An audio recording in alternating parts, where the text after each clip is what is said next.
आप किस तरह की बात कह दी। मैंने कहा कोई बात नहीं, नहीं टिकेंगे ना तो जब तक है तब तक सुख भोग लेने दो मेरे को। इसमें आनंद भोगने की बात करता है, तब तक सुख भोगने की चर्चा करता है। तो फिर आचार्यों को तीसरे नंबर पर संसार भावना लिखनी पड़ी, जिस संसार भावना के माध्यम से कह दिया कि तुम इनमें सुख भोगने की कल्पना कर रहे हो, इनमें सुख है ही नहीं, है नहीं इस संसार दशा में कहीं भी सुख। देखिए गुदरदास जी ने क्या कहा, 301 पेज पर जो बारे भावना है, याद होगी बहुत लोगों को। दाम बिना निर्धन दुखी, तृष्णा वश धनवान, कहीं न सुख संसार में, सब जग देखियो छान, जगत में सब जग देखियो छान। सब जगत देख लिया, सब छान लिया, सब दुखी जीव दिखाई देते हैं हमारे को इस संसार में, सबको देखा है हमने। दरिद्र से दरिद्र व्यक्ति को भी देखा है और वैभव संपन्न व्यक्ति को भी देखा है, कहीं सुख नहीं दिखाई देता है। इंद्रादिक वैभव संपन्न जिन्हें अमर कहते हैं, वे भी दुखी होते हुए दिखाई देते हैं। और अपने अशरण की चर्चा की थी ना, अरे वो दूसरों के लिए क्या शरणभूत होंगे, अंत में 6 महीने तो उनकी ऐसी दशा होती है वे खुद शरण तलाशते रहते हैं, वे किसी के लिए क्या शरणभूत हो सकते हैं। या संसार में जीव सुखिया कोई नजर नहीं आता, संसार का स्वरूप ऐसा है। जिसको यहां संसार दशा में सुख लगता हो उसको कहते हैं अभी जीवन में मोक्ष मार्ग प्रकट नहीं हो सकता, अभी सम्यक दर्शन की प्राप्ति नहीं हो सकती। जिसको संसार से छूटने की तड़प लगती हो, जिसको संसार जंजाल लगता हो, जिसको संसार में आफत लगती हो, जिसको घर गृहस्थ की बाधा लगती हो, जिसको ऐसा लगता हो कि नहीं अब नहीं रहा जाता, अब नहीं रहेंगे हम, अब घर गृहस्थी में नहीं रहेंगे, वो दिन कब आएगा जब मैं मुनि बन जाऊंगा। अपूर्व अवसर ऐसा किस दिन आएगा, जब होऊंगा बायांतर निर्ग्रंथ में। बोलो आप कैसे क्या शब्द दिए हैं श्रीमद जी ने, कब आएगा वो अवसर, ऐसा लगता हो जिसको अंदर से। हम लोगों को कितना लगता है बताइए, हम अपने अपने हृदय पर हाथ रख करके सोचें कि क्या इतने तत्व ज्ञान का अभ्यास करते हुए भी क्या हमारे को वैराग्य सुहाता है या भोग सुहाते हैं, हमें क्या पसंद आता है।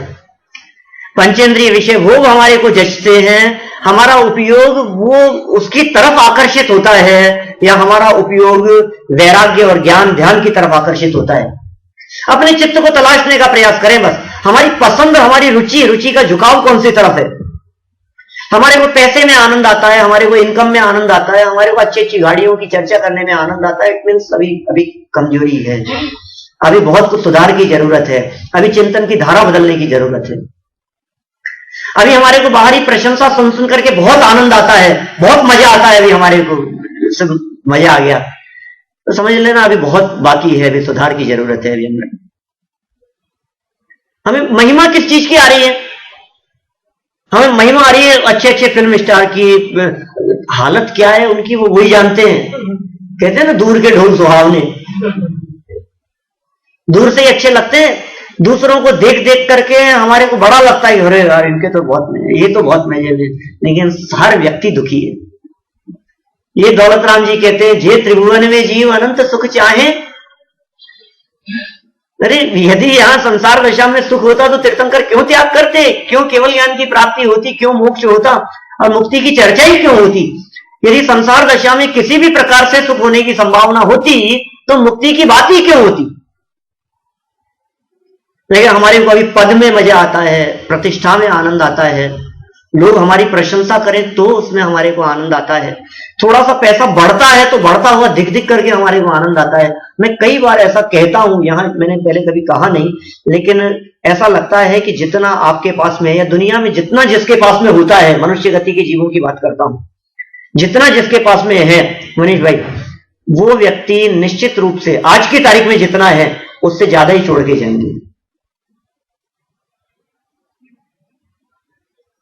तो ये ऐसा है कि नहीं, आप सब अनुभव करें ऐसा। मान लीजिए आज मेरे पास में 25 लाख का बैंक बैलेंस है, 25 लाख डॉलर का बैंक बैलेंस है मान लीजिए। तो महीने 2 महीने में कुछ खर्चे ज्यादा हुए, कम हो गया, तो ऐसा लगना अरे 25,000 पहले ही थे, फिर उतना तो अभी उससे कम तो अपने को जचता नहीं है। हमारी माइंड ऐसा है हमारा।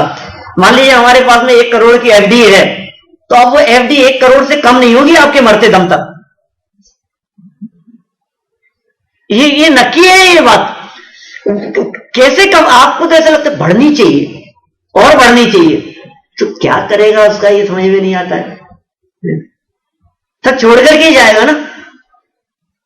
वही वाक्य बड़े पंडित जी का याद आता है, भोगने की सामर्थ्य नहीं, ले जाने की व्यवस्था नहीं, और फिर भी आसक्ति घटती नहीं।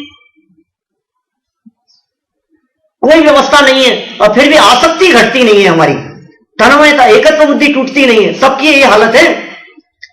अपन सब जितने लोग यहां बैठे हुए हैं आज की तारीख में इस पोजीशन में है कि यदि आज बिल्कुल स्टॉप कर दें इन सब झमेलों को, दुनियादारी को, सबको, उलझनों को आज की तारीख में बंद कर दें, तो जीवन पर्यंत हमारे को बिल्कुल दोनों टाइम रोटी और अच्छा घी में बादाम का हलवे सहित खाएं हम, तो कभी कमी नहीं पड़ेगी। प्रदीप भाई गलत कहता हूं क्या? सही बात है, सबकी बात कह रहा हूं मैं, कोई एक आध भी कम नहीं है, सबकी स्थिति है, हम सब शामिल हैं उसमें। फिर भी एक क्षण मात्र के लिए भी विचार नहीं करते हैं कि ये जीवन पूरा हो जाने के बाद में सारे कनेक्शन टूट जाते हैं। एक क्षण में सारे कनेक्शन टूट जाते हैं, सब धरा रह जाता है जहां की तहां, और इस तरह धरा रह जाता है कि उसे संभालने वाला भी कोई नहीं होता। निरंजन भाई न मालूम कितना तो ऐसा होगा जिसका पता ही नहीं होगा फाल्गुनी बहन को, उसका क्या होगा बताओ। सच में सबके साथ है ऐसा। मैं तो उनसे तो हमारी बहुत घनिष्ठता है, इसलिए उनका नाम लेके मैंने बात कही है। तो सबकी ऐसी दशा है, कहां कहां कितना है न मालूम है, लॉकरों में पड़े रहते हैं, बैंक बैलेंस रहते हैं, कुछ ठिकाना नहीं है, कहां जाता है, कहां साथ में जाता है, वहां एक्सीडेंट हो जाते हैं, दुर्घटनाएं हो जाती है, जीव कहां से कहां चला जाता है, उसके प्रति मोह लेकर के चला जाता है बस, और क्या है। ऐसा थोड़ी नहीं कि कुछ भी नहीं जाता, साथ में जाता है, लेकिन क्या जाता है?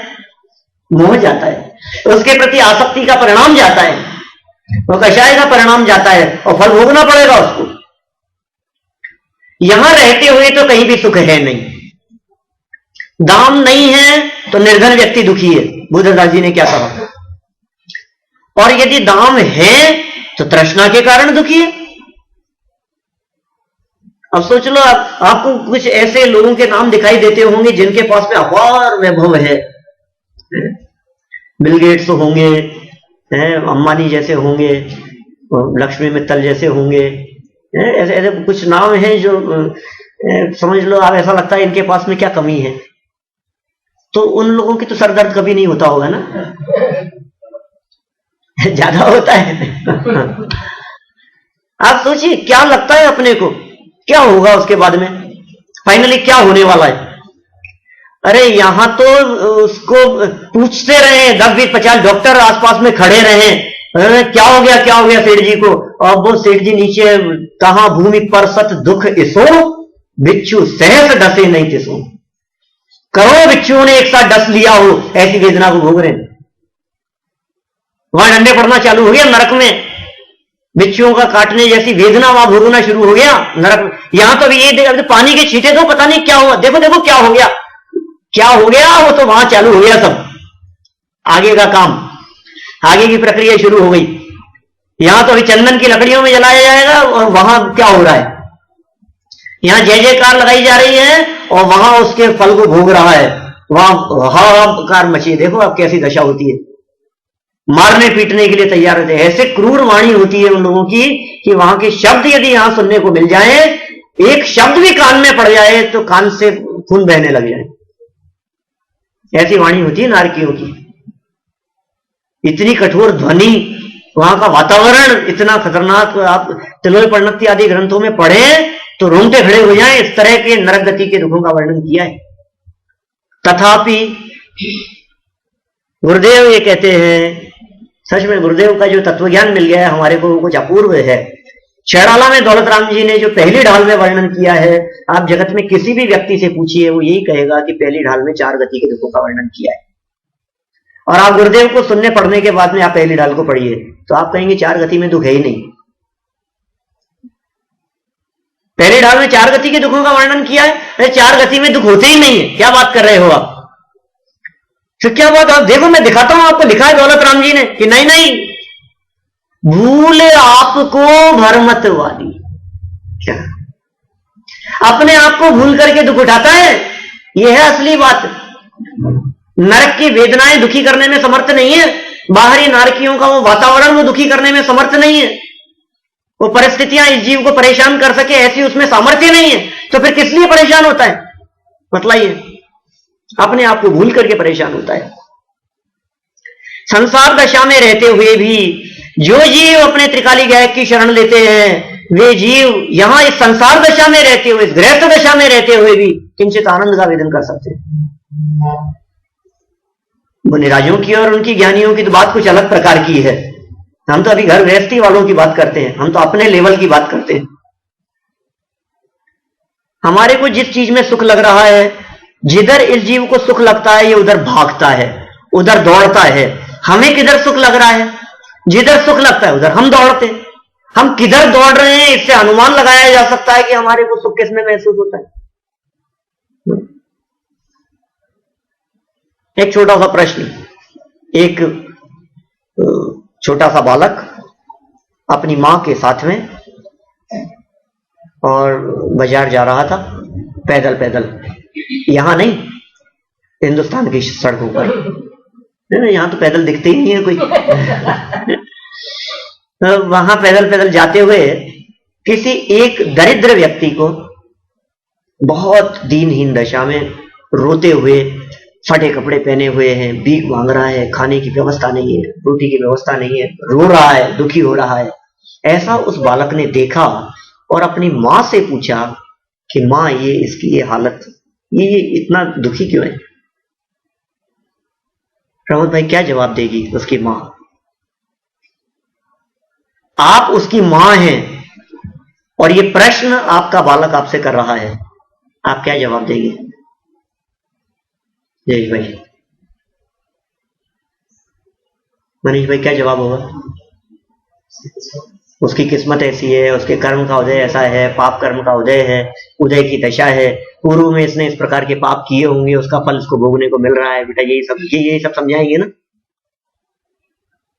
ये मैं प्रश्न उन लोगों के बीच में पूछ रहा हूं जो गुरुदेव के अनुयायी हैं। प्रदीप भाई, ये प्रश्न मैं उन लोगों से पूछ रहा हूं जिनका बहुत लंबा काल गुरुदेव के सानिध्य में बीता है, जो दिन रात गुरुदेव को पढ़ते सुनते हैं, उनका भी यही जवाब है। ये इसलिए दुखी है कि इसके पाप कर्म का उदय है।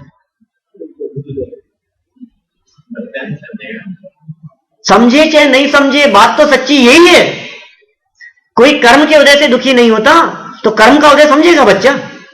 आप क्या समझते हैं? नहीं, अपने आप को भूल करके दुखी है वो। ये परिस्थितियां, ये संयोग इस जीव के सुख दुख का कारण नहीं है। यदि आप निश्चित मानिए, यदि आप लोग ये बात कहते हैं, अपने हृदय पर हाथ रख करके सोचना, आप लोगों को यदि ऐसा लगता है कि यह दरिद्रता, ये हाल बेहाल होना, ये कपड़े नहीं होना, भोजन की व्यवस्था नहीं होना, शरीर की स्थिति खराब होना, भीख मांगना, ये सब दुख के कारण दिखते हैं, इसका मतलब ये है कि आज भी हमारे को पंचेंद्रिय विषय भोगों में और भोग सामग्री में आनंद लगता है, क्योंकि उसके अभाव में हमने दुख समझा। आपने उसको, वो दुखी है, इसका कारण ये थोड़ी ना है कि उसके पास में ये सब नहीं है। ये सब नहीं होने की वजह से दुखी नहीं है, अपने स्वभाव को नहीं पहचानता है, अपने गायक आत्मा को नहीं पहचानता है, उसे भेद विज्ञान नहीं है, वो अपने आप को पाप कर्म के उदय में दुखी मानता है, इसलिए दुखी है वो। पाप कर्म का उदय किसी को दुखी करने में समर्थ नहीं। तीन लोग तीन काल में ऐसा हो नहीं सकता कि ये जीव कर्म के उदय से दुखी हो जाए। अरे कर्म का उदय यदि इसको दुखी करने में समर्थ हुए तो ये जीव कभी मुक्त नहीं हो सकता। कर्म का उदय परेशान नहीं कर सकता। सोचिए जरा, संसार के संदर्भ में कैसा सोचें हम, कैसा विचार करें। हाँ, वो भी एक पहलू है, व्यवहार में ऐसे ऐसी बातें भी कही जाती है, ठीक है, लेकिन फिर भी ऐसी बातें तो सब करते हैं। मैं कहता हूं असली मूल बात पकड़ी के नहीं हमने। ये बात हम भी समझें और ये बात हमारे बच्चों को भी समझाएं, बताएं, लाएं उनको। ये धरोहर है, ये चली जाएगी। तो इस संसार दशा के संदर्भ में क्या कह दिया कि दाम के बिना निर्धन व्यक्ति दुखी है, दाम बिना निर्धन दुखी और तृष्णावश धनवान। क्या कहा? तृष्णावश धनवान।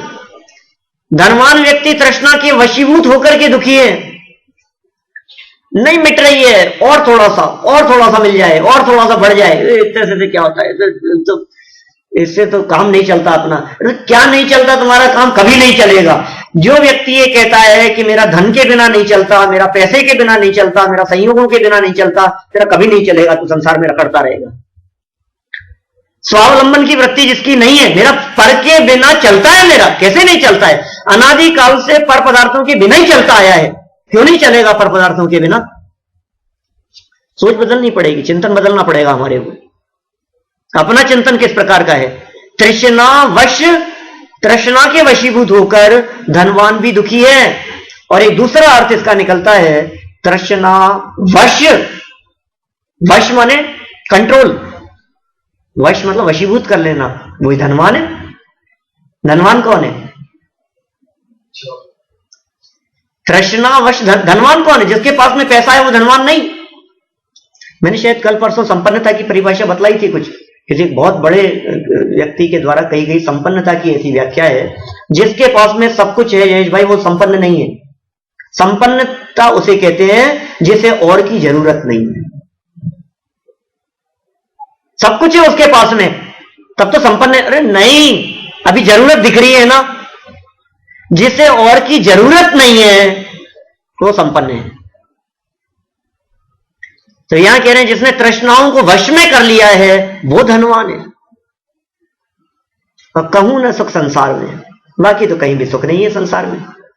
जैसी ये पंक्तियां भूधरदास जी ने लिखी है, ठीक यही पंक्तियां, और इस ये समझिए आप एक प्रकार से आचार्य गुणभद्र आत्मानुशासन में जो कहते हैं उसका बिल्कुल अनुवाद लिखा है, ऐसा लगता है। अनुवाद क्या कहें, उसी को उतार दिया है हूबहू।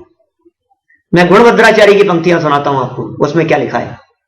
वे कहते हैं निर्धन जन धन बिना दुखी, अरु तृष्णा से दुखमय धनवान, सभी भोगते कष्ट मात्र मुनिराज, भोगते सुख की खान। क्या? निर्धन जन धन बिना दुखी, अरु तृष्णा से दुखमय धनवान, सभी भोगते कष्ट मात्र, सभी कष्ट मात्र भोगते हैं। और मात्र को आगे वाले के साथ में लगा लो, अगले चरण के साथ लगा लो। सभी भोगते कष्ट मात्र मुनिराज, भोगते सुख की खान। मात्र मुनिराजी ऐसे हैं जो सुख को नहीं, सुख की खान को भोगते हैं। सुख का खजाना है उनके पास में। बाहर में जिनके पास में कुछ नहीं है, बाहर में जिनके तन पे न तार, अंदर में जिनके आनंद अपार, ऐसे मेरे मुनिवर हैं बारंबार नमो। कौन है? क्या करते हैं बोलो? बाहर में तो तन पर तार मात्र भी नहीं है, एक धागा भी नहीं है, और अंदर में अपार आनंद है। तो किस चीज का आनंद होगा? वो स्वभाव के अवलंबन का जो आनंद है, वो आनंद ही कुछ अभूतपूर्व होता है।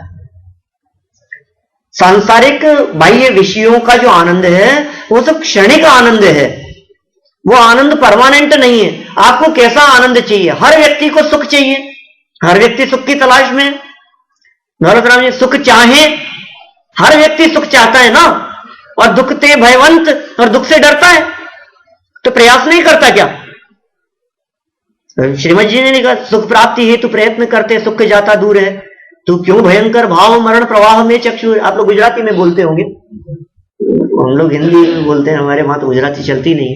हूबहू उनका पद्यान हुआ, आप समझ गए होंगे कौन सी पंक्तियों की बात कर रहा हूं। माने आप सोचिए जरा एक बार, किस चीज में उलझे हैं हम? सुख प्राप्ति के लिए प्रयत्न कर रहे हैं, फिर सुख प्राप्त क्यों नहीं हो रहा है? क्योंकि किया गया प्रयास ही उल्टा है।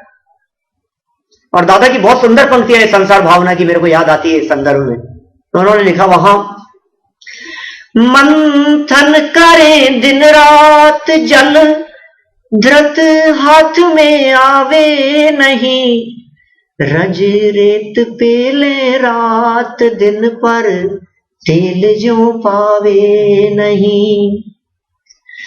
सद्भाग्य बिन जो संपदा, मिलती नहीं व्यापार में, निज आत्मा के भान बिन त्यों, सुख नहीं संसार में, सुख नहीं संसार में। इतने सुंदर बात कह दी है प्रमोद भाई, एक एक शब्द बहुत मार्मिक है। मंथन करें दिन रात, अविनाश भाई एक मंथन करें, हम दिन रात मंथन करें, किस चीज का? जल, पानी का। मंथन करें दिन रात जल, धृत हाथ में आवे नहीं। घी हाथ में आएगा क्या? पानी को कितनी देर तक मथे कि घी हाथ में आए?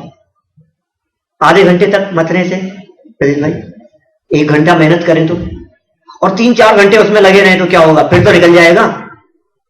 मेहनत करने वालों की कभी हार नहीं होती। लोग ऐसी बातें करते रहे, लेकिन वो उल्टी दिशा में कर रहा है ना, वो उससे कुछ सार ही नहीं निकलने वाला है। मंथन करे दिन रात जल, धृत हाथ में आवे नहीं, रज रेत पेले रात दिन पर, तेल जो पावे नहीं। रेत को कितनी देर तक पेलते रहेंगे, उसमें से तेल निकलेगा। तेल तो तिलों में से निकलेगा ना, क्या बोलते हैं आप लोग? तल, तल कहते हैं गुजराती में। तो तल में से निकलेगा ना तेल, तो ऑयल कहां से निकलेगा? उस रेत में से ऑयल कहां से निकलेगा?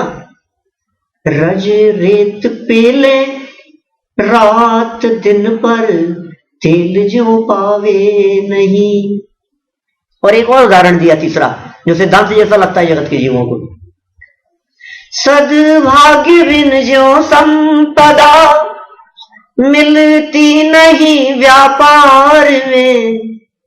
सद्भाग्य के बिना जिस तरह से व्यापार में संपदा नहीं मिलती, सद्भाग्य बिन जो संपदा, मिलती नहीं व्यापार में, निज आत्मा के भान बिन त्यों, सुख नहीं संसार में, सुख नहीं संसार में।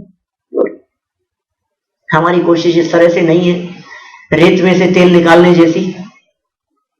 दिन रात ऐसी कोशिश में नहीं लगे हैं क्या? विषयों में सुख बुद्धि क्या इसी प्रकार की नहीं है हमारी मान्यता? हमारे को लगता नहीं है ऐसा अब मिलेगा सुख, अब तो आ ही जाना चाहिए। एक पागल खाने में कुछ पागल व्यक्ति थे, कान लगा के सुनते थे दीवार के। एक पागल व्यक्ति ने कान लगा के सुनना शुरू किया तो उसे देख करके कुछ और पागल लोगों ने दीवार के कान लगा दिए, शायद कुछ सुनाई देगा। जब बहुत सारे पागल लोग जब जितने थे सब दीवार के कान लगा के कुछ ना कुछ सुनने लगे, तो स्टाफ ने भी सोचा कि कुछ शायद कुछ तो होगा। उन्होंने भी दीवार के कान लगा लिए। कुछ वहां के जो अधिकारी थे वो वहां आए, उन्होंने देखा कि ये हो क्या रहा है। उन्होंने दीवार के कान लगाया तो सुनना तो कुछ सुनाई तो कुछ दे नहीं रहा था। 4-6 सेकंड के अंदर वो हटे। उन्होंने कहा, स्टाफ से पूछा क्या सुनाई दे रहा है, क्या सुन रहे हो, कुछ म्यूजिक चल रहा है क्या? तो कुछ नहीं सुनाई दे रहा। धीरे धीरे करके उस व्यक्ति तक पहुंच गए। आगे पहुंचना ही था फर्स्ट व्यक्ति तक। कौन? वो पागल व्यक्ति जो जिसने दीवार के पहले सबसे पहले फर्स्ट टाइम दीवार पे कान लगाया था। उस व्यक्ति से पूछा कि क्या सुनाई दे रहा है तुम्हारे को? कुछ भी तो नहीं आ रहा है दीवार में से, कुछ भी तो म्यूजिक नहीं चल रहा है यहाँ पर।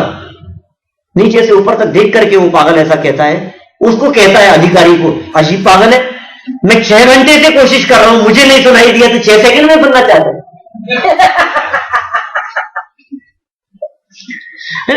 जो काम 6 घंटे में नहीं हुआ वो 6 सेकंड में कैसे होगा? नहीं होगा ना। हम यही तो कह रहे हैं, जो काम अनादिकाल से नहीं हुआ, जो काम अनंत काल से नहीं हुआ, अनंत काल से जिन विषयों में सुख नहीं मिला, जिस सामग्री में आनंद नहीं मिला, अब कितनी कोशिश करें कि उसमें थोड़ी देर बाद में आनंद मिलने लग जाएगा। जन्म से लेकर आज तक कितने गिलास पानी पिए होंगे, कितने लड्डू खाए होंगे, कितने रसगुल्ले गुलाब जामुन खाए होंगे, कितनी रोटियां हैं, और समझ लो आप कितने अलग अलग तरह की वेराइटीज में तो जानता भी नहीं हूं, नाम भी नहीं समझता हूं, लेकिन आपने कितनी बाटियां खाई होगी हैं, कितने चूरमे के लड्डू बना करके खाए होंगे, और कितनी बोरियां गेहूं की और चावलों की ये सब खत्म कर दी होगी। सुख मिला क्या थोड़ा बहुत भी? नहीं मिला ना। तो फिर अब लड्डू खाने से मजा कैसे आएगा ये बता दो मेरे को। जो आज तक नहीं हुआ जो काम, वो अब कैसे हो जाएगा? अनंत काल में जो काम नहीं हुआ है, ये कह रहे हैं आप दिन रात करते रहो, आगे फ्यूचर में कभी नहीं होगा, कभी प्राप्ति नहीं होगी। आज तक नहीं हुआ ना, पहले ये नक्की करो। आप यदि ये कहते हो कि मेरे को सुख मिल गया है तो अलग मैटर है, लेकिन यदि आपको आज तक सुख नहीं मिला है जिस काम को करते हुए, तो आगे भी उस काम को करने से कभी सुख नहीं मिलेगा। अग्नि को छूने से यदि एक बार गर्म महसूस हुई है तो आगे लाइफ में कभी नहीं छुई है आप उसे, वो गर्म ही होगी। जिस चीज का जैसा स्वभाव है ना, वो वैसा ही रहेगा। कितना स्पष्ट शब्दों के अंदर कह दिया है, और इससे ज्यादा क्या कहेंगे। पता नहीं जीव को समझ में क्यों नहीं आती है ये बातें गले क्यों नहीं उतरती है हमारे। ये जो स्पष्ट शब्दों के अंदर इन्होंने कह दिया है, आप देखिए चारों गतियों के जीवों के संदर्भ में चर्चा करते हैं। दौलत राम जी की पंक्तियां देखिए आप, संसार के दुखों की चर्चा करते हैं, बहुत मार्मिक पंक्तियां हैं। पंक्तियां तो ऐसी है जो बहुत मार्मिक है, लेकिन कहते थे ना गुरुदेव जी बहुत बोलते थे बात, मर्मी हुए मरम सो जाने। बातें तो लिखी है, आप उसका मर्म समझ पा रहे हैं कि नहीं? और मर्म समझ लिया, समझा दिया, लेकिन हृदय को स्वीकार हुआ कि नहीं, श्रद्धा के स्तर पर वो बात उतरी या नहीं। समझने और समझाने में तो सब बहुत कुशल है, हम सब समझते हैं, हम समझाने में बहुत होशियार हैं, दूसरों के गले उतार दे रहे हैं। और टोटरमल जी ने एक स्थान पर 7वें अध्याय में ऐसा लिखा कि स्वयं नित्यात्वी, स्वयं अज्ञानी, और उपदेश ऐसा दे रहे कि जिसको सुनकर के सामने वाला ज्ञानी हो जाए, सम्यक हो जाए। ऐसी पंक्ति लिखी उन्होंने गुरु का वर्णन करते हुए। ऐसा वर्णन करे तो क्या दम है इस चीज में? इसमें कुछ सार नहीं है, इसमें कुछ सुख नहीं है। मुझे लगता है ना हमारे लोगों को पता नहीं कहां कहां सुख लगता है। सुख के अलग अलग प्रकार के मापदंड हैं, और आज की दुनिया में तो इतने बन गए हैं सुख के मापदंड जिसकी हद नहीं है। कोई व्यक्ति मानव सेवा में सुख मानता है, कोई कहता है कि नहीं पशुओं की सेवा कर दो उसमें सुख है, कोई दान देने के अंदर सुख मानता है, कोई लगता है कि नहीं अस्पताल में जाकर के लोगों की सेवा करता हूं तो इससे बढ़कर और सुख क्या हो सकता है। सबके अलग अलग तरीके हैं सुख के। कोई कहता है कि नहीं मैं गरीब बच्चों को पढ़ाता हूं तो उसमें मेरे को बहुत सुख मिलता है, किसी को ऐसा लगता है। मतलब बहुत बहुत तरीके हैं जिसमें लोगों को ऐसा लगता है, लेकिन वास्तविक सुख क्या है? हम उस सुख की बात कर रहे हैं जिस सुख के बाद में दुख न आवे। हम उस सुख की बात कर रहे हैं जिससे आप छूटना नहीं चाहें, जिसमें आपको थकान महसूस नहीं होवे, जिसमें आपको कष्ट महसूस नहीं होवे। हम उस आनंद की बात कर रहे हैं। ये मर्म हमारे को हृदय में उतरता है कि नहीं? इसको तो पता नहीं कहां कहां आनंद आने लगता है। छोटी छोटी सी बात में थोड़ा सा कुछ इसका हुआ, किसी व्यक्ति ने कुछ तारीफ कर दी, थोड़ा सा पद मिल गया, और कुछ भी इसको बड़ा आनंद आता है उसमें। ये कह रहे हैं दौलत राम जी, देखें जरा पंक्तियां 269 पेज, दौलत राम जी की पंक्तियां बहुत मार्मिक हैं और हृदय को झकझोर देने वाली पंक्तियां लगती है ऐसी। चाहूंगति दुख जीव भरे हैं, परिवर्तन पंच करे हैं, सब विधि संसार असारा, या में सुख नाही लगारा। क्या 5वें नंबर का छंद है। चाहूंगति दुख जीव भरे हैं, बोलो। चाहूंगति दुख जीव भरे हैं, परिवर्तन पंच करे हैं, सब विधि संसार असारा, या में सुख नाही लगारा। धुन बदल कितना वो थोड़ी सी मुंह चलने वाली धुन है। क्या कह दिया? चारों गतियों में जो जीव भरे हैं सब दुखी हैं, सब दुखी हैं, सब दुखी हैं। और कर क्या रहे हैं चारों गतियों के जीव? परिवर्तन पंच करें, 5 प्रकार के परिवर्तन कर रहे हैं। आप क्या कर रहे हैं बताइए मेरे को? कि नहीं साहब अभी तो हम बिजनेस कर रहे हैं, कि नहीं अभी तो सर्विस है, थोड़ा सर्विस पर जाते हैं। आप क्या कर रहे हैं? कि नहीं अपन तो लगे आत्मकल्याण के मार्ग में। आप क्या करते हैं? सब अपना अपना काम बतलाते हैं। और ये यहाँ क्या कह रहे हैं दौलत राम जी? आप सब धोखे में हैं, गलत फहमी में हैं। आप क्या कर रहे हैं? आप सब पंच परावर्तन कर रहे हैं, हम सब पंच परावर्तन कर रहे हैं। ये काम चल रहा है हमारा। और एक स्थान पर जुगल जी बाबू जी ने तो ऐसा कह दिया कि ये तो इसका दिन रात शुभाशुभ भावों से मेरा व्यापार चला करता। मैंने उन्होंने कह दिया कि ये तो व्यापार करता है दिन रात। यहां कह रहे हैं पंच परावर्तन करता है, तो ये पंच परावर्तन करना ही इसका बिजनेस है मानो। अब ये कब छूटेगा इससे, कब मुक्त होगा? ये पंच परावर्तन माने बहुत खतरनाक बातें। स्वतंत्र प्रकरण ही ये पंच परावर्तन, जो अलग से विषय के स्पष्टीकरण की अपेक्षा रखता है। इतना समझ लीजिए आप, पंच परावर्तन बहुत उत्कृष्ट काल की चर्चा है, जिसके अंतर्गत संसार दशा में उठाए जाने वाले दुखों का चित्रण आचार्यों के माध्यम से किया गया है। सैकड़ों आचार्यों ने पंच परावर्तन की चर्चा की। 4 गति 84 लाख योनियों में पंच परावर्तन करता रहा है, ये पंच परावर्तन में भटकता रहा। कब से करता आ रहा है? इनके स्वरूप को समझने के लिए इतनी सी चर्चा ही मात्र पर्याप्त है। संसार परावर्तन या पंच परावर्तन के स्वरूप को समझने के लिए कि इनमें सबसे छोटा परावर्तन है द्रव्य परावर्तन, जिसे पुद्गल परावर्तन कहते हैं। 2-5 मिनट लूंगा मैं, सिर्फ 2-4 मिनट के अंदर हिंट दूंगा। तो आप लोगों ने अभी अपन ने तो उसमें चलाया था अपने तत्वार्थ राजवार्तिक जो चलता है अपने कॉन्फ्रेंसिंग पर, उसमें शायद 4-5 दिन हुए थे। उस शायद कितने दिन चर्चा चली थी? 5-6 दिन चर्चा चली थी उसके बारे में। माने सबसे छोटा परावर्तन द्रव्य परावर्तन, द्रव्य परावर्तन से अनंत गुना बड़ा क्षेत्र परावर्तन। इस अनंत गुना बड़ा का मतलब समझे? द्रव्य परावर्तन अनंत बार पूरे हो जावे तब एक क्षेत्र परावर्तन पूरा होता है। क्षेत्र परावर्तन से अनंत गुना बड़ा काल परावर्तन है। इसका मतलब क्षेत्र परावर्तन भी जब अनंत पूरे हो जावे तब एक काल परावर्तन पूरा होता है। और काल परावर्तन से अनंत गुना बड़ा भव परावर्तन है। माने अनंत काल परावर्तन पूरे हो जावे तो एक भव परावर्तन पूरा होता है। और भव परावर्तन से अनंत गुना बड़ा भाव परावर्तन होता है। माने अनंत भाव परावर्तन पूरे हो गए तब एक भाव परावर्तन होता है। माने एक भाव परावर्तन के काल में अनंत अनंत अनंत अनंत अनंत अनंत द्रव्य परावर्तन, अनंत अनंत अनंत कितने अनंत, क्या? क्योंकि अनंत अनंत मल्टीप्लाई किया है अपन ने। इतने क्षेत्र परावर्तन, अनंत अनंत काल परावर्तन और अनंत भाव परावर्तन पूरे हो जाते हैं एक भाव परावर्तन के काल में। और भाव परावर्तन भी अनंत किए हैं कि अभी। लेकिन द्रव्य परावर्तन कितना होता है पहले ये बताओ, उसके बिना समझ में नहीं आएगी, क्योंकि यूनिट तो समझ में आए। अभी हमने मल्टीप्लाई की बात कर दी और फिर मालूम चला कि ये तो कुछ नहीं है, सब खत्म हो जाता है, जीरो जैसा हो जाता है ना। हमने आपसे पूछा कि देवगति में जितना सुख है उससे अनंत गुना सुख मोक्ष में है कि नहीं है? देवगति से अनंत गुना तो हुआ ही सब मोक्ष में।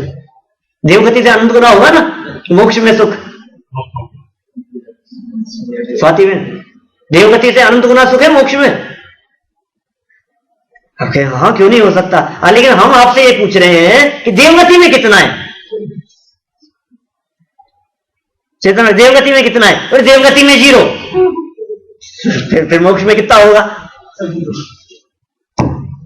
0 से यदि हम अनंत को मल्टीप्लाई करेंगे तो 0 ही आएगा ना। तो देवगति से अनंत गुना कहना तो बनता ही नहीं। अरे देवगति का जो सुख है वो तो इंद्रिय जन्य है, वो बराबरी नहीं कर सकता है। मोक्ष का जो सुख है वो विलक्षण जाति का है, वो अलग प्रकार का है, तो उसमें गुना नहीं चलता है, उसमें नहीं चलेगा। तो हम ये कह रहे हैं कि द्रव्य परावर्तन कितना बड़ा पहले वो बतलाओ। तो अपन टोडरमल जी से पूछते हैं। तो टोडरमल जी मोक्ष मार्ग प्रकाशक ग्रंथ के 63 पेज पर, पेज नंबर 63 पर प्रारंभिक पंक्तियों में कहते हैं द्रव्य परावर्तन एटले पुद्गल परावर्तन, द्रव्य परावर्तन और पुद्गल परावर्तन। वो पुद्गल परावर्तन इतना बड़ा है, इतना बड़ा है, इतना बड़ा है, ये 2-3 बार तो मैंने बोला, उन्होंने तो एक ही बार लिखा है कि जिसके अनंतवें भाग में अनंत सागर बीत जाते हैं। मूल पंक्ति में पेज नंबर सहित बता दिया मैंने, अगर आपको यदि देखना हो तो आप वहां देख सकते हैं। निरंजन भाई कितना बड़ा कहा, अभी नहीं ख्याल में आया, अभी समझो आप इसको कैसे समझेंगे अपन। सागर जानते हैं कितना बड़ा होता है? सागर तो सागर है, मुझे नहीं समझाना, अभी सागर की चर्चा नहीं करना, लेकिन समझिए आप, जो बहुत बड़ा काल, असंख्यात वर्ष होते हैं एक सागर में। एक सागर एक बार पूरा हो गया, फिर एक सागर दूसरी बार पूरा हो गया, फिर एक सागर, फिर एक सागर, फिर एक सागर, फिर एक सागर, फिर एक सागर, फिर एक सागर, फिर एक सागर, फिर एक सागर, फिर एक सागर, फिर एक सागर, ऐसे एक एक सागर करके कितने सागर हुए? अनंत सागर पूरे हुए। अनंत सागर एक बार पूरे हुए, अब दोबारा फिर एक सागर, 2 सागर, 3 सागर, 4 सागर बढ़ते हुए अनंत सागर फिर दोबारा पूरे हुए, फिर अनंत सागर पूरे हुए, फिर अनंत सागर, फिर अनंत सागर, फिर अनंत सागर, फिर अनंत सागर, फिर अनंत सागर, फिर अनंत सागर, फिर अनंत सागर, फिर अनंत सागर, फिर अनंत सागर, फिर अनंत सागर, अनंत सागर अनंत बार पूरे हो जाए तो एक पुद्गल परावर्तन होता है, एक द्रव्य परावर्तन होता है, सबसे छोटा पहले नंबर वाला। बात समझ में आती है क्या क्या है स्थिति? भाव वासन नहीं होता, अनंत अनंत कह देते हैं ना। अनंत को अनंत से मल्टीप्लाई करने का मतलब क्या है? अनंत को अनंत जगह धरो, अनंत को अनंत जगह रख करके मिलाओ, उसका नाम अनंत गुना होता है। अनंत को अनंत से गुना करने का मतलब क्या है? 5 को 5 से गुना करने का मतलब क्या है? 5 एक बार, 5 दूसरी बार, 5 तीसरी बार, 5 चौथी बार, 5 पांचवी बार, 5 को 5 से गुना करना है और उन सबको मिलाओ, वो 5 को 5 से गुना, तो अनंत को अनंत से गुना, अनंत सागर अनंत बार पूरे हो जाएं तो एक पुद्गल परावर्तन होता है। और वो ऐसे पुद्गल परावर्तन अनंत बार पूरे हो जावे तब जाकर के क्षेत्र परावर्तन होता है। ऐसे अनंत अनंत होना बड़ा करते जाना। ये जो पुद्गल परावर्तन की बात कही है ना मैंने, आप वही टोडरमल जी मोक्षमार्ग प्रकाशक, वही ग्रंथ, और पेज नंबर 63 की बात कही थी, अभी पेज बदले 64 पेज, नीचे की पंक्तियां देखें आप। एक जीव का एकेंद्रीय पर्याय में परिभ्रमण का उत्कृष्ट काल असंख्यात पुद्गल परावर्तन है। क्या कह रहे हैं? असंख्यात पुद्गल परावर्तन। एक पुद्गल परावर्तन के अनंतवें भाग में अनंत सागर बीत जाते हैं। एक पुद्गल परावर्तन हमारी कल्पना के बाहर निकल रहा है, एक पुद्गल परावर्तन नहीं, असंख्यात पुद्गल परावर्तन करने में ये जीव तब तक तो एकेंद्रीय पर्याय से निकल करके बाहर आने की सुध नहीं मिलती। इसलिए दौलत राम जी ने सही लिखा है, दुर्लभ लई जो चिंतामणि। चिंतामणि तो हम लोगों को लगता है बहुत ज्यादा कह दिया था, चिंतामणि तो इतना थोड़ी ना कठिन है। अरे हम कह रहे हैं बहुत सस्ते में निपटा दिया। चिंतामणि क्या बराबरी करेगा त्रस पर्याय की? चिंतामणि रत्न त्रस पर्याय की बराबरी करने में समर्थ नहीं है। 2 इंद्रिय पर्याय की बात कर रहे हैं, लट पर्याय की बात कर रहे हैं, चावलों में इल्ली हो गई उसकी बात कर रहे हैं। समझिए आप, उस पर्याय का प्राप्त करना वो इतना कठिन था, असंख्यात पुद्गल परावर्तनों में वहां से निकल करके उसने तरफ पर्याय की प्राप्ति करी। हम क्या कर रहे हैं पता नहीं, हम कौन सी जगह पर पहुंच गए हैं, हमारे को इसकी कीमत पता नहीं है। हम जिस चीज के पीछे दौड़ रहे हैं, हमारे को आपको पता है मैं कितना कमाता हूं, मेरे टाइम की वैल्यू पता है आपको कितना? मैं $1000 रोज कमाता हूं मैं, तुम $1000 महीने का कमाते होंगे। $1000 रोज, $1000 हर घंटे। आप सोचो, प्रति घंटा $1000, प्रति मिनट $1,00,000 प्रति मिनट की इनकम है मेरी। कोई बराबरी कर सकता है मेरी? कितनी इनकम है, मैं कितना पैसा है मेरे पास में? अरे भैया तुम क्या कमाते हो तुम्हें पता नहीं है, तुम फायदे का काम नहीं करते हो, तुम नुकसान का काम करते हो। निरंजन भाई लाइफ में किया कभी घाटे का काम? पूरी लाइफ घाटे में जा रही है। हम सोच रहे हैं कि बहुत प्रॉफिट का काम हो रहा है हमारा, हम सोच रहे हैं बहुत इनकम हो रही है हमारी, हम सोच रहे हैं बहुत लाभ हो रहा है हमारा, बहुत कमाई हो रही है। कुछ नहीं कमा रहे हैं आप निरंतर घाटे का काम कर रहे हैं, क्योंकि आपको पता नहीं है आपके एक एक क्षण की कीमत कितनी है आपको पता नहीं है, आपके एक एक समय की वैल्यू कितनी है, ये कितना दुर्लभ है ये मनुष्य जीवन, इस बात का पता नहीं है हमारे को। आप सोचते हो 1 करोड़ कमाता हूं मैं, 1 मिनट में 1 करोड़ कमाता हूं मैं, तो भी कहते हैं घाटे का काम हो रहा है। क्यों? क्योंकि आपके वो करोड़ों 1 मिनट नहीं दे सकते मनुष्य जीवन के लिए, 1 मिनट नहीं दे सकते। जीवन खत्म, छुट्टी, चलो। मैं देख तो कुछ नहीं, फिर मैं उनको बता तो दूं मैंने कहां रखा है, तो चल अभी तो हो गया सब। किरीट भाई क्या है स्थिति बोलो संसार की? ये संसार का स्वरूप समझ में नहीं आता, इसलिए वैराग्य उत्पन्न नहीं, पता नहीं क्यों नहीं होता है। हृदय कितने कठोर हो गए हैं, इन घटनाओं को देख करके भी हमारे हृदय में वैराग्य उत्पन्न नहीं होता है। तत्व ज्ञान को समझने के लिए, जनवाणी का अभ्यास करने के लिए, चिंतन मनन के लिए हमारी रुचि नहीं दिखती है, समझ में नहीं आता क्या हो गया है। आप लोगों की तो खैर बहुत रुचि है सच में, हिंदुस्तान में नहीं दिखती है ऐसी, इतना दूर दूर से आप लोग आ जाते हैं। प्रमोद भाई, उषा बहन वगैरह हैं, भारती बहन 90 मील 100 सवा किलोमीटर दूर से आप ड्राइव करके प्रवचन सुनने के लिए आए, तो इट मीन्स आपकी रुचि कितनी है। हमारे तो जयपुर से कोई व्यक्ति जयपुर में प्रवचन सुनने के लिए अजमेर से आए, एक प्रवचन सुन करके वापस जाए, हमारे को कैसा लगता है, हम महसूस कर सकते हैं उस चीज को, लेकिन रुचि के बिना नहीं होता ये। फिर भी अटके हैं, अभी तत्व की उपलब्धि नहीं हुई। क्या हो गया? अनंत बार किया है ये सब भी, और इससे भी बढ़कर अनंत बार हो गया है। हमें इसकी कीमत समझने की बहुत बहुत बहुत बहुत जरूरत है। हमें पता नहीं है हमारी कीमत क्या है, हमें अपनी वैल्यू नहीं है। मोह की महिमा देखो क्या तेरे मन में समाई,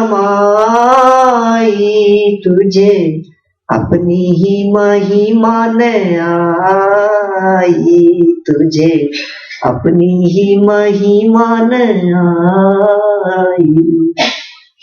राजेंद्र जी पंडित जी का भजन है, जबलपुर वालों का। ये तो क्या गजब गाते हैं, तो क्या उनके एक एक शब्द कितने मार्मिक हैं, उनका जीवन कितना गजब है, तो अद्भुत व्यक्ति है। तो जानते होंगे आप लोग, सब परिचित होंगे। मोह की महिमा देखो, किसकी महिमा है ये सब? अपने आप की महिमा नहीं आ रही है, किसकी महिमा है?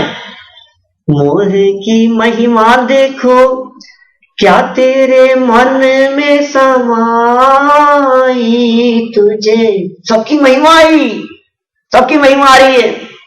अच्छे अच्छे मॉल की महिमा आ रही है, नहीं अच्छे अच्छे गैजेट्स की महिमा आ रही है, मोबाइल की महिमा आ रही है, इंटरनेट की महिमा आ रही है, कंप्यूटर की महिमा आ रही है, लोगों की महिमा आ रही है, वैभव की महिमा आ रही है, अच्छी अच्छी गाड़ियों की महिमा आ रही है, हमारे को अच्छे बंगले की महिमा आ रही है, दुनिया की अच्छी अच्छी स्थान, अच्छी अच्छी जगह, समझो आप, कहीं पेरिस की महिमा आती है, कहीं स्विट्जरलैंड की महिमा आती है, और कहीं ये आपके कौन सा जो है, अभी जा रहे हैं ना आप लोग, यहां से टूर जा रहा है कुछ अलास्का।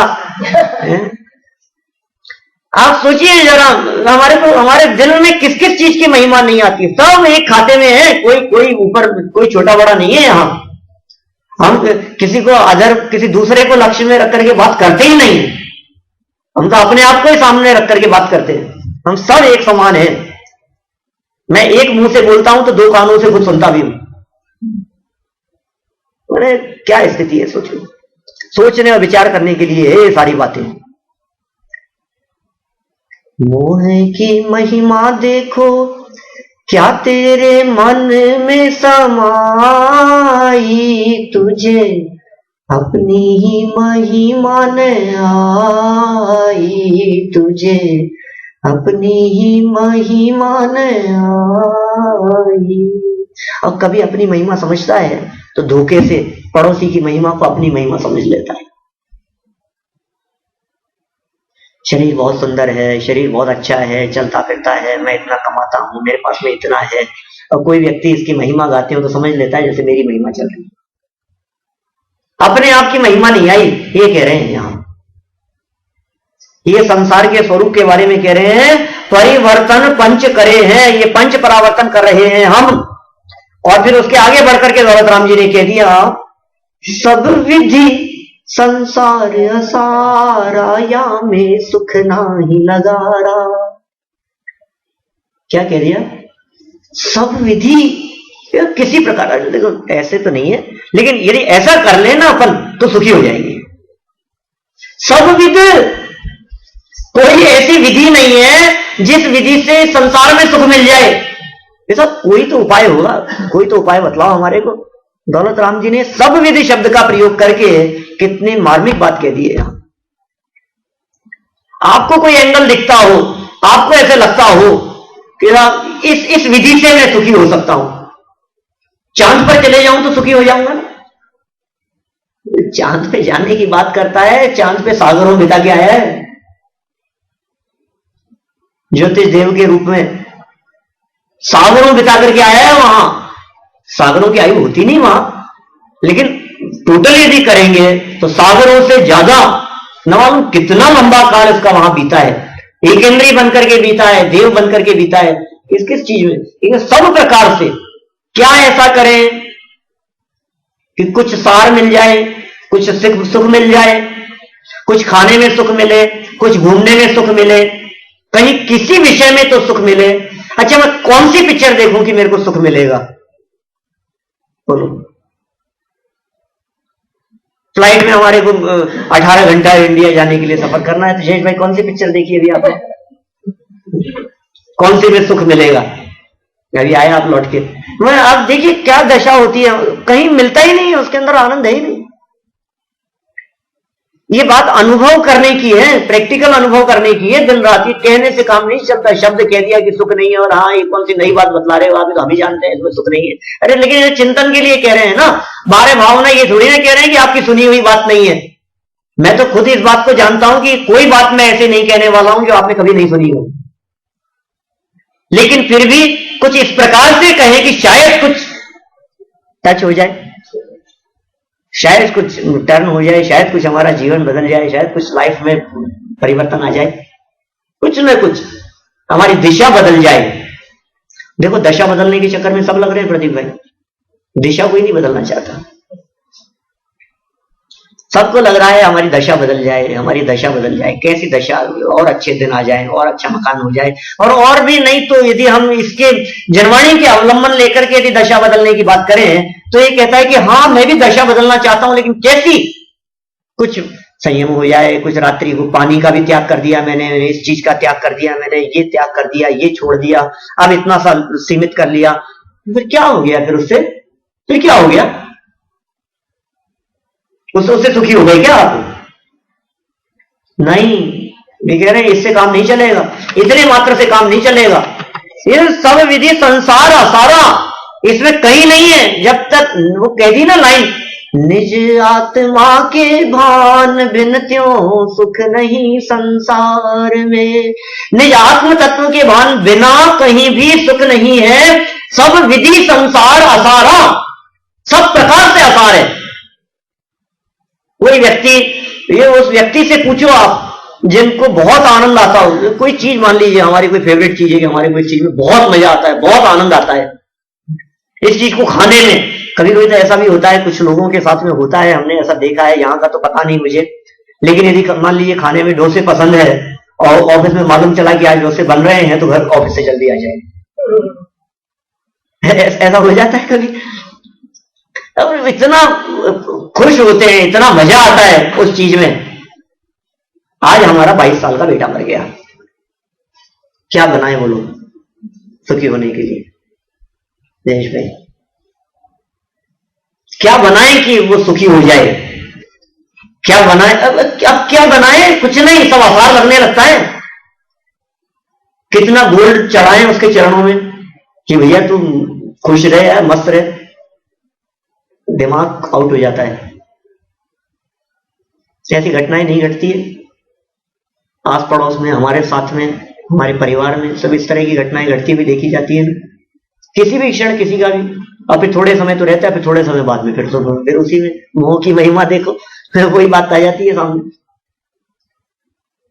कितना उस व्यक्ति को क्या कहें उसको कहो अच्छा कौन सी पिक्चर लगाएं, चलो चलो अब छोड़ो वो सब जो हो गया ये हो गया, कोई बात नहीं, कौन सी पिक्चर देखना, कौन सी पिक्चर देख ली हमने, अब और कौन सी पिक्चर देखना बाकी रह गया, हमने सब देख लिया, संसार की असारता दिखाई देने लगी।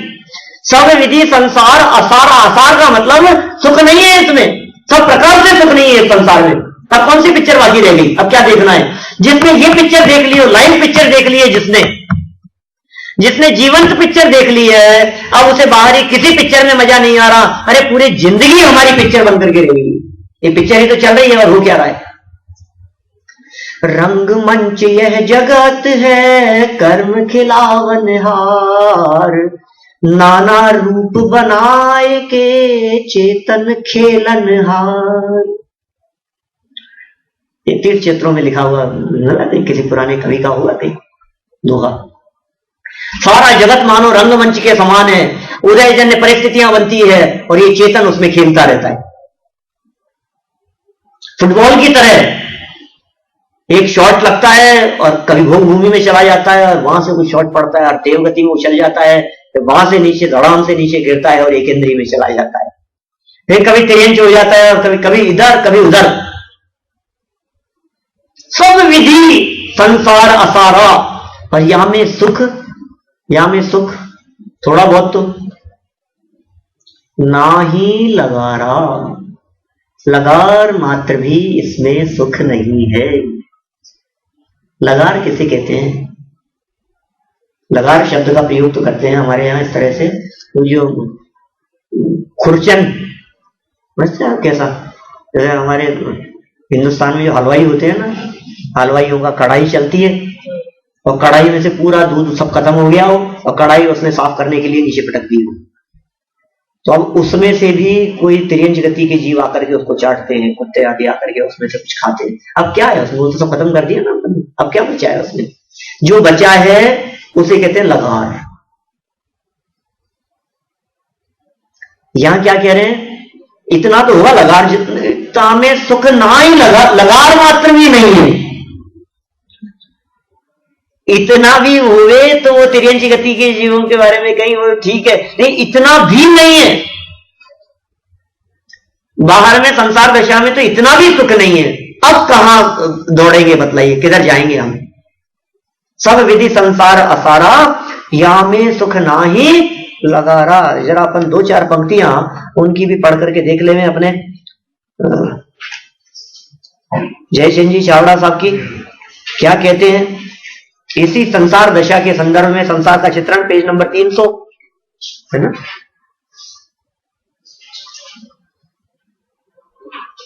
3 नंबर का है। संसार किसका नाम है, हम संसार किसे समझते हैं और ये संसार किसे कहते हैं। पर द्रव्यन्ते प्रीति जो है संसार अबोध, ताको फल गति चार में भ्रमण कयो श्रुत शोध। इतनी सुंदर बात कहती है। असली में संसार वो नहीं है, घर गृहस्थी का नाम संसार नहीं है, जगत के किसी क्षेत्र का नाम संसार नहीं है। तो संसार किसका नाम है कि पर द्रव्यों के प्रति प्रीति ही वास्तव में संसार है। जब हम ऐसे शब्दों का प्रयोग करते हैं कि संसार का नाश करके मुक्ति की प्राप्ति कर दी, तो फिर कौन से संसार का नाश हुआ होगा। संसार में तो दुनिया में सब लोग हैं, 6 द्रव्य हैं, सब संसार है। संसार का नाश करके उन्होंने मोक्ष प्राप्त किया, इसका क्या मतलब निकला। कौन से संसार का नाश करके, संसार का नाश मतलब संसार अंदर में। आप देखेंगे इन 12 भावनाओं में एक तीसरे नंबर की भावना जिसकी हम चर्चा कर रहे हैं, इसका नाम है चेतन भाई संसार भावना, और एक 10वें नंबर की भावना है, उसका नाम है लोक भावना। 10 नंबर की भावना है, उसका नाम क्या है, लोक भावना। ये 2 भावनाएं अलग अलग क्यों रखी, एक संसार भावना और एक लोक भावना। संसार और लोक तो एक जैसे ही है ना, दोनों अलग अलग भावनाएं लिखी है प्रमोद भाई। तो क्या कह रहे हैं इसमें, ये कह रहे हैं यहां पर कि संसार हमारे में है और हम लोक में हैं। हम संसार में नहीं है, संसार हमारे में है।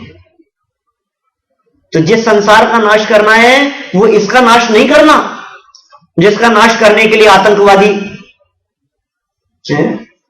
जितने लोग हैं सब कैसे कैसे कैसी घटनाएं घट जाती है और अणुबमबाजी बन रहे हैं, किस लिए? तो एक दिन नाश हो जाएगा इस सब का। कहने नहीं, इस संसार का नाश करके थोड़ी ना मोक्ष मिलेगा। अंदर में जो संसार चल रहा है उस संसार को किस तरह से परिभाषित किया जयचंद जी साहब ने? पर द्रव्यंते प्रीति जो है संसार अबोध, अज्ञान रूप है वो अबोध, वो संसार अबोध रूप है और उसका फल चार गति के अंदर भ्रमण कहा गया है। चार गति में भ्रमण को उपचार से कहा गया है। निश्चय से तो परद्रव्यों के प्रति प्रीति ही संसार है। श्रुत शोध माने ये संपूर्ण जनागम का सार है, ये निचोड़ निकाल करके हम, शोध मतलब रिसर्च, शोध शब्द का अर्थ क्या है? रिसर्च। जयचंद जी कह रहे हैं हमने रिसर्च करके ये बात निकाली है। क्या निकाला है? कि संसार में सुख नहीं है, इनके प्रति प्रीति ही संसार है और वो प्रीति तोड़ देने में ही सार है। तो इसलिए भैया जगत से दृष्टि हटाएं, संसार से दृष्टि हटाएं, संसार के पदार्थों से दृष्टि हटाएं, पंचेंद्रिय विषय भोगों से दृष्टि हटाएं, उनमें सुख बुद्धि की मान्यता को तोड़ें और उस मान्यता को तोड़कर जहां सुख है एक बार वहां दृष्टि दें। सुख तेरे भीतर भरा उसका कर श्रद्धान, फिर क्यों बाहर खोजता स्वयं सुख की खान, स्वयं सुख की खान। सुख तेरे भीतर भरा हुआ है और जो जीव उसको पहचान लेते हैं, उसका श्रद्धान कर लेते हैं, वे जीव सुखी हो जाते हैं। और जो जीव बाहर में सुख की कल्पना किया करते हैं उन्हें सुख रंच मात्र भी नहीं मिलता।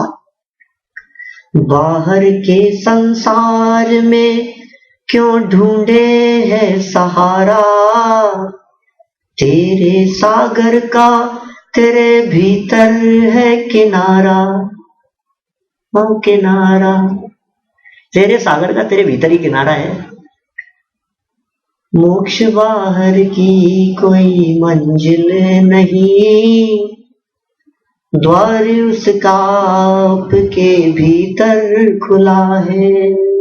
बस दो चार लाइन कह करके खत्म करता हूं बात। व्यर्थ ना इसको गवाओ इस कदर, बड़ी मुश्किल से ये मानव तन मिला है।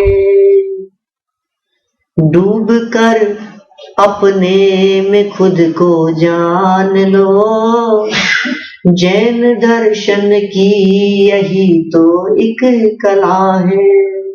क्या करें?